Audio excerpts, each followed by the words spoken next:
মহত্ব টিকিয়ে রাখার নাম করে একদল মানুষ দেদারসে মাজার ভাঙচুর করছেন। তারা ভালো কাজ করছেন না খারাপ কাজ করছেন, কারো হৃদয় ভাঙছেন নাকি সত্যিকারের ইসলাম প্রতিষ্ঠিত করছেন? নানা রকম যুক্তি আছে, তর্ক আছে, সেটি নিয়েই আজকের আলোচনা। তবে তার আগ দিয়ে নোয়াখালী বিজ্ঞান ও প্রযুক্তি বিশ্ববিদ্যালয়ের শিক্ষার্থীরা যে কাওয়ালি সন্ধ্যার আয়োজন করেছে, চলুন আমরা একটু গান শুনি সেই কাওয়ালি সন্ধ্যার।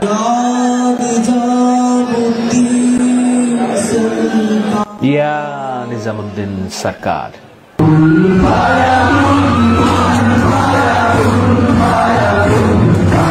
নিজামুদ্দিন সরকার হলো আউলিয়া, ভারতের শ্রেষ্ঠ আউলিয়া। ফায়াকুন কুন ফায়াকুন, ফায়াকুন ফায়াকুন, অর্থাৎ আল্লাহ যেটা চান সেটাই হয়ে যায়, বলেন হও এবং হয়ে যায়। এই গানের মধ্য দিয়ে স্রষ্টার মহত্ব প্রচার করছেন শিক্ষার্থীরা। দলে দলে কাওয়ালি গাচ্ছেন, যেখানেই হচ্ছে কাওয়ালি সন্ধ্যা, এইসব কাওয়ালি গানের মধ্য দিয়ে স্রষ্টার যে মহত্ব সেটা গানের মাধ্যমে, ভক্তির মাধ্যমে প্রকাশ করার চর্চা করছে তরুণরা। দ্বিতীয় এই স্বাধীনতা অর্জনের পর তারা কাওয়ালি গানের স্বাধীনতা পেয়েছেন। কিন্তু যেই কাওয়ালি গান হচ্ছে, এই গানের স্রষ্টা কে, তার সম্পর্কে কি আপনারা জানেন কেউ? কোন প্রেক্ষিতে এই গান রচিত হয়েছিল? কেন নিজামুদ্দিন সরকারের কথা দিয়ে শুরু হলো এই গান? আপনাদের কয়জন জানেন ইতিহাস? আমি একটু মনে করিয়ে দিব। তার আগ দিয়ে চলুন গানের মাঝখানের দুটি লাইনের কথা আমরা শুনি। জব কাহি পে কুছ নেহি থি নেহি থা, ওহি থা ওহি থা। যখন কোথাও কোথাও কোথাও কেউ ছিল না, তখন ও ছিল আমার সাথে, তখন সে ছিল আমার সাথে, সেই ছিল আমার সাথে। ও যে মুঝকো সামায়া, ও যে তুমঝে সামায়া। ও আমাকেও বুঝিয়েছিল, আমাকেও আগলে রেখেছিল, তোমাকেও আগলে রাখবে, তোমাকেও আগলে রেখেছে। মৌলা ওহি থি ওহি থা। মৌলা স্রষ্টাই ছিল, স্রষ্টা আমাকে আগলে রেখেছিল, স্রষ্টা তোমাকেও আগলে রাখবে। এরপরের যে লাইন, সাদাকাল্লাহুল আলিয়ুল আযীম, আল্লাহ সবসময় সত্যি কথা বলেন। সাদাকা রাসূলুহুন নবিউল করিম, আল্লাহর নবী যে নবীগুলোর শিরোমণি, সেও সত্যি কথা বলেন। আপনাদের অনেকেই বলবেন যে আমি ইসলাম সম্পর্কে খুব বেশি জানি না, সুতরাং এগুলো নিয়ে আমার আলোচনা করা ঠিক না। আমি ইসলাম ধর্ম, এর ব্যাখ্যা, এগুলো নিয়ে আলোচনা করছি না। ইসলামের ইতিহাস, ইসলামের প্রেক্ষাপট, উপমহাদেশে ইসলাম কিভাবে এলো, সেটির ইতিহাস, সাধারণ ইতিহাস থেকেই এই আলোচনাটা। দেখুন, এই গানের স্রষ্টা হচ্ছে এ আর রহমান, আল্লাহ রেখা রহমান। এ আর রহমান হচ্ছে শুধু ভারত না, পৃথিবী দুনিয়া জোড়া বিখ্যাত, দুনিয়াতে সেরা বিখ্যাত কয়েকজন সুরকার এবং সুরস্রষ্টার একজন। আল্লাহ রেখা রহমান ব্যক্তি জীবনে কে নিশ্চয়ই আপনাদের অনেকেই জানেন, আবার অনেকেই জানেন না। যারা জানেন না তাদের জন্য একটু ধরিয়ে নেই। 1967 সালে জন্ম নেওয়া এ আর রহমানের পুরো নাম হচ্ছে এস দিলীপ কুমার। তার বাবার নাম আর কে শেখর।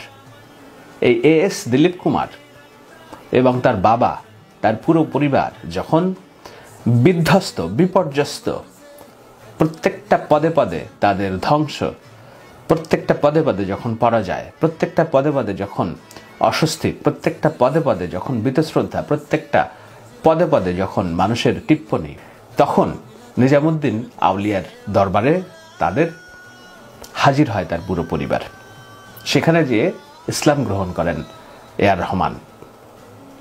এস দিলীপ কুমার থেকে তার নাম হয় এ আর রহমান, আল্লাহ রেখা রহমান। এ আর রহমান তার জীবদ্দশায় হাজারো গান তৈরি করেছেন, যেসব গানগুলো আধ্যাত্মিকভাবে সম্পর্কিত, এবং তার এই যে ইসলাম গ্রহণের পর তিনি তার যে জীবনের দিশা পেয়েছেন, তিনি তার যে জীবনের পথ খুঁজে পেয়েছেন, স্বস্তি খুঁজে পেয়েছেন, ভালোবাসা খুঁজে পেয়েছেন, কার দরবারে যেয়ে? নিজামুদ্দিন আউলিয়ার দরবারে যেয়ে। এজন্যই এই গানটা শুরুর আগে ইয়া নিজামুদ্দিন সরকার। কেন বলছেন ইয়া নিজামুদ্দিন সরকার, সেটারও একটা ব্যাখ্যা আছে। আমি কয়েকটা সংবাদ পড়ছিলাম যখন এই গানের রেকর্ডিং হচ্ছিল। সেই রেকর্ডিং করার আগে এ আর রহমান, এই শিল্পী যারা আছেন, গানে কণ্ঠ দিয়েছেন, তাদেরকে বলেন যে তোমরা উজু করে ঘরে ঢুকো, আমরা এখন একটা গান রেকর্ড করব। এটা হলো যখন রেকর্ড করছেন।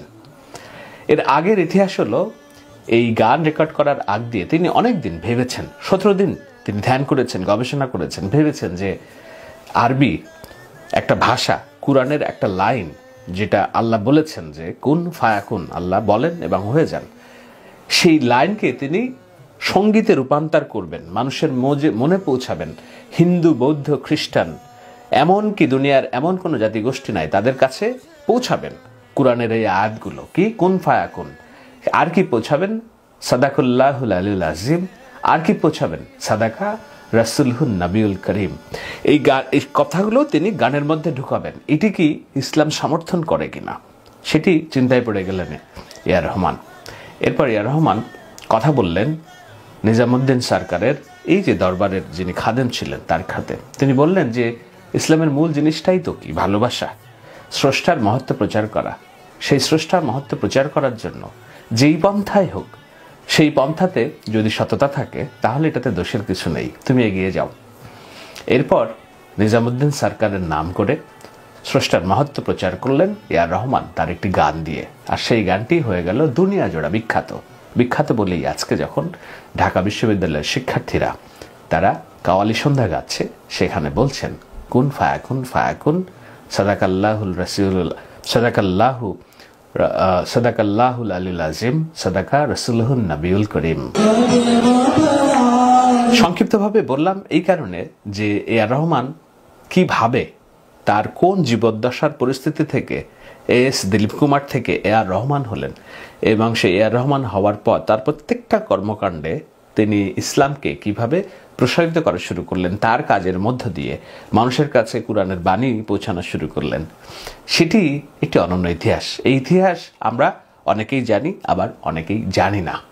তো এই ইতিহাস জানার একটা পর্যায়ে সাংবাদিকরা তাকে প্রশ্ন করেছিলেন যে আপনি ইসলাম প্রচারের আগে অনেক অভাব অনটনে ছিলেন, আপনার পুরো পরিবার দৈন্যদশায় ছিল, ইসলাম প্রচারের কারণেই কি আপনি, ইসলাম ধর্ম গ্রহণের কারণেই কি আপনার এই সফলতা জীবনে? তিনি উত্তর দিয়েছিলেন এই বলে যে এই যে প্রার্থনা, এই স্রষ্টার উপাসনা, আরাধনা, এটি খুবই ভালো একটা কাজ। অসংখ্য পতন থেকে এটি আমাকে রক্ষা করেছে। প্রার্থনার মাঝে মাঝে মনে হয় ও আমাকে প্রার্থনা করতে হবে, তাই আমি খারাপ কাজ করতে পারবো না। যখন খারাপ কাজ করার কথা মনে হয় তখন মনে হয় আমি প্রার্থনা করব, আমি কেন খারাপ কাজ করব। অন্য ধর্মবিশ্বাসীরাও একই কাজ করেন এবং তারা শান্তিকামী, আমি এভাবেই ভাবি। তো এই এআর রহমানের এই গল্পটা ছোট্ট করে একটু শোনার মধ্য দিয়েই আমি আলোচনাটাতে ঢুকবো। আশা করি এই আলোচনায় আপনারা আমার সাথে থাকবেন। দেখুন, এআর রহমান যেই জায়গায় যেয়ে নাম পরিবর্তন করেছেন আল্লাহ রেখা রহমান, এবং ইসলামের পতাকা এসে শুধু নিজে মহিমান্বিতই হননি, তিনি তার ইসলামের বাণী, কুরআনের বাণী ছড়িয়ে দিয়েছেন। তার মাধ্যমে যেভাবে দেওয়া দরকার, তার প্রত্যেকটা গানের মধ্যে কোথাও না কোথাও, অনেক গানের মধ্যেই দেখবেন যে এগুলো পাওয়া যায়। আর কি পাওয়া যায়? পাওয়া যায় হচ্ছে এই যে আউলিয়াদের প্রতি তার ভক্তি, শ্রদ্ধা। নিজামুদ্দিন সরকার, নিজামুদ্দিন আউলিয়া।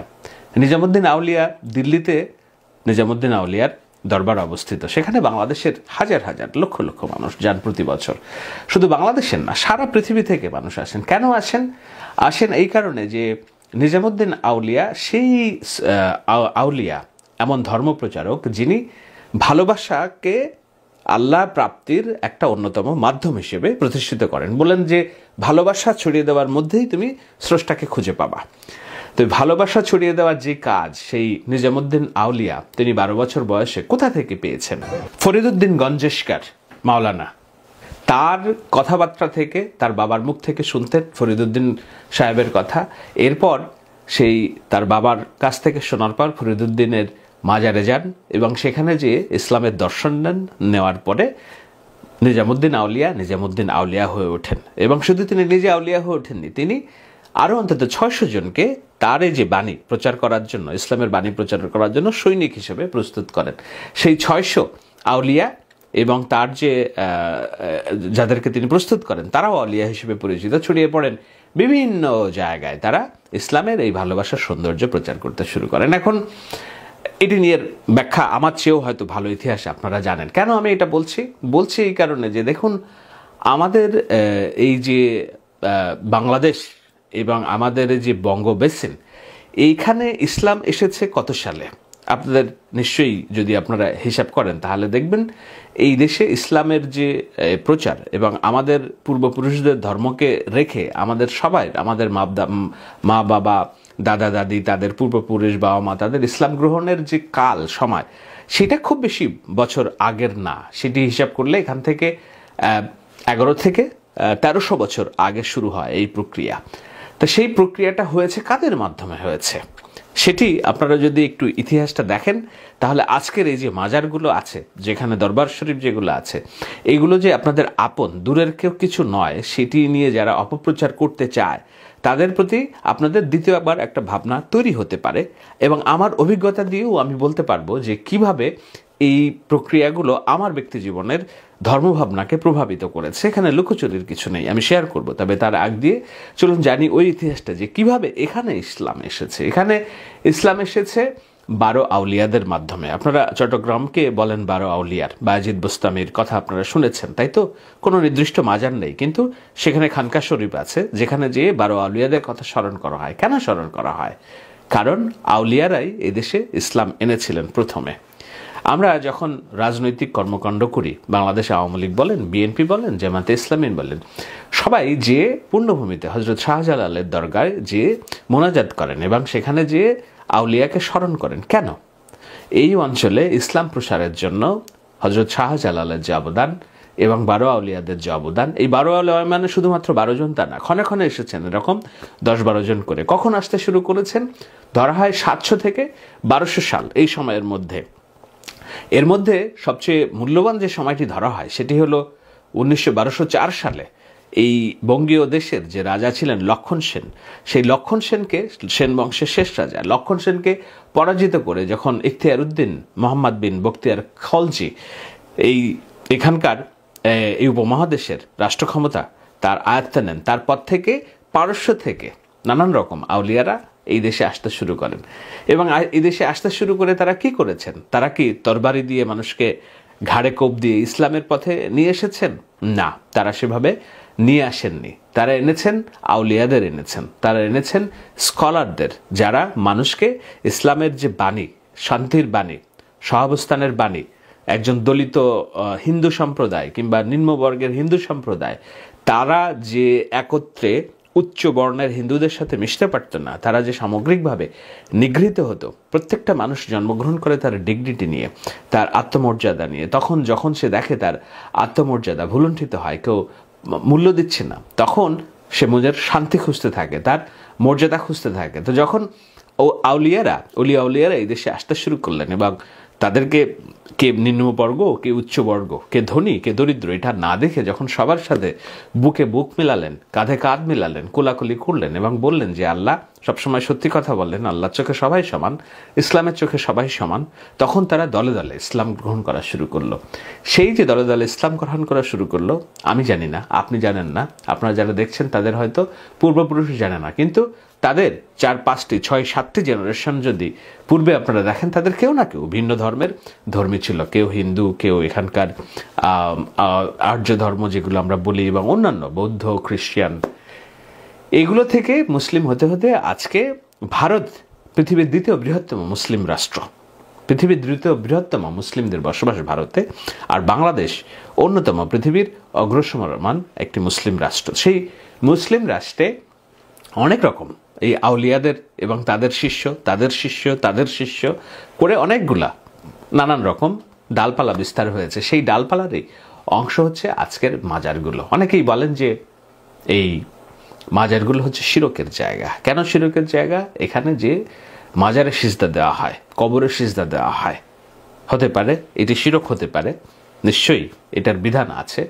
কিন্তু এই শিরক কাকে সিজদা দেওয়া হচ্ছে, এটি হলো, আমি ব্যক্তিগতভাবে দেখি, আমি আগেই বলেছি, আমি ইসলামের স্কলার নই, আমি কেবল ঐতিহাসিক তাৎপর্য থেকেই ঘটনাটার ব্যাখ্যা করছি। এই কারণে ব্যাখ্যা করছি, আমাদের সামাজিক স্থিতিশীলতা, সামগ্রিকভাবে আমাদের এগিয়ে নিয়ে যাওয়া এবং আমাদের রাষ্ট্রের স্থিতিশীলতা, এই সমস্ত কিছুর সাথে আজকের ঘটনাপঞ্জিগুলো খুবই ওতপ্রোতভাবে জড়িত। এই কারণে জড়িত যে আপনি মাজার ভাঙার নাম করে একজনের হৃদয় ভাঙছেন, যার হৃদয় ভাঙছেন তার আত্মমর্যাদায় আপনি আঘাত করছেন। একজন ব্যক্তির যখন আত্মমর্যাদা, তার বিশ্বাসের জায়গা, ওই যে এআর রহমানের গান, যে আব কাহি পে কুছ নেহি থি নেহি থা ওহি থা, ও যে মুঝকো সামায়া, ও যে তুমঝে সামায়া মাওলা ওহি থি। আপনি জানেন না কার হৃদয়ের বন্ধ দরজা কোনভাবে, কোথায়, কখন, কিভাবে খুলে গিয়েছে, কিভাবে স্রষ্টা একজনের ভিতরে স্রষ্টার বাণী পৌঁছে দিয়েছেন, কোন পথে। আপনি হয়তো ভাবছেন যে না, আমার যে পথ সেই পথটাই একমাত্র পথ, বাকি সব পথ ভুয়া। আপনি হয়তো ভাবছেন আপনার যে পন্থা, আপনি যেভাবে স্রষ্টাকে ডাকেন সেটাই একমাত্র সহি, বাকি সব মিথ্যা, বাকি সব শিরক। সেটা তো নাও হতে পারে। কার অন্তরে কি আছে? আপনি অন্তর্যামী নন, আমি অন্তর্যামী নন। অন্তর্যামী যিনি, তিনিই জানেন কেবল সত্য কোথায়।